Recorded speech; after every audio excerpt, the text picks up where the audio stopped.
क्या आप जानते हैं मुंबई से नई मुंबई को जोड़ने वाला देश का सबसे बड़ा समुद्री पुल बनकर तैयार है। 22 किलोमीटर लंबे पुल से दक्षिण मुंबई से नई मुंबई की दूरी तय करने में महज उसको सिर्फ 20 से 25 मिनट लगेंगे। मतलब आपको सिर्फ 1.5 से 2 घंटे वहां पर लगेंगे। क्या आप देश का सबसे बड़े समुद्री पुल के बारे में जानना चाहते हैं तो मेरा ये वीडियो आखिरी तक जरूर देखें। यहाँ पे बहुत सारे ऐसे फैक्ट्स हैं जो आपको जानने के लिए मिलेंगे, जैसे कि 190 सीसीटीवी कैमरे से लैस होगा ये ब्रिज। इस पुल के उद्घाटन के बाद हर गाड़ी से करीब 300 रुपए का ईंधन बचने वाला है। इस पुल को बनाने में पर्यावरण का विशेष ध्यान रखा गया है। इसके साथ ही यह पुल पर आर्टिफिशियल इंटेलिजेंस वाले 190 सीसीटीवी कैमरे लगाए गए हैं, जिससे अगर कोई गाड़ी खराब भी हो जाती है, कोई गलत लेन से चल भी रहा है, तो पुल पर कोई रुकता नहीं है या कोई संदिग्ध गतिविधि दिखाई देता ही है और ये कैमरे उसको तुरंत कंट्रोल रूम को खबर कर देते हैं।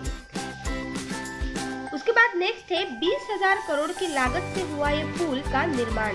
हाँ, आपने सही सुना, यह पुल JNPT के नजदीक है।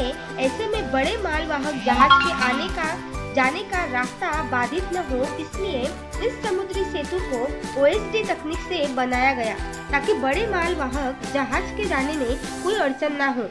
इस पुल की सबसे बड़ी खासियत ये है कि इसके नीचे से दुनिया की सबसे बड़ी मालवाहक जहाज भी जा सकते हैं।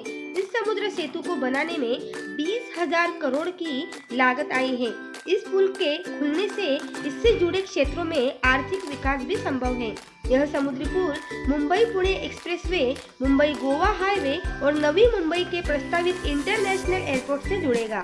उसके बाद अगला है, इसको 250 रुपए होगा इस पुल का टोल। महाराष्ट्र के 2 बड़े शहरों को जोड़ने वाला ये समुद्र सेतु 6 लेन का है। इस पुल का 16/5 किलोमीटर लंबा हिस्सा समुद्र के ऊपर है। इसके बाद आप ये जानकर भी हैरान होंगे कि बीच के किनारे लगाया गया है साउंड बैरियर।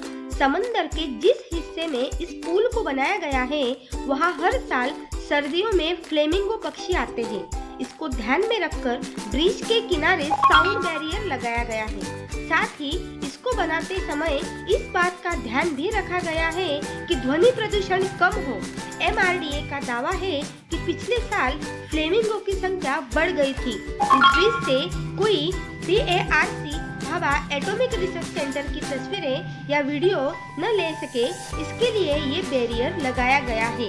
उसके बाद कोविड के कारण देरी से हुआ इस पुल का निर्माण को हम देखते हैं। इसके निर्माण की योजना मुंबई में 70 के दशक की शुरुआत में सके, लेकिन साल 2017 में एग्रीमेंट साइन हुआ और फिर 2017 के आखिरी में ही प्रधानमंत्री नरेंद्र मोदी के हाथों भूमि पूजन किया गया। इस समुद्र सेतु को 2022 तक पूरा तो होना ही था। अभी इस पुल की हम खासियत जानते हैं। ये समुद्री पुल 22 किलोमीटर लंबा है, जिसका करीब 16.5 किलोमीटर हिस्सा समुद्र में है।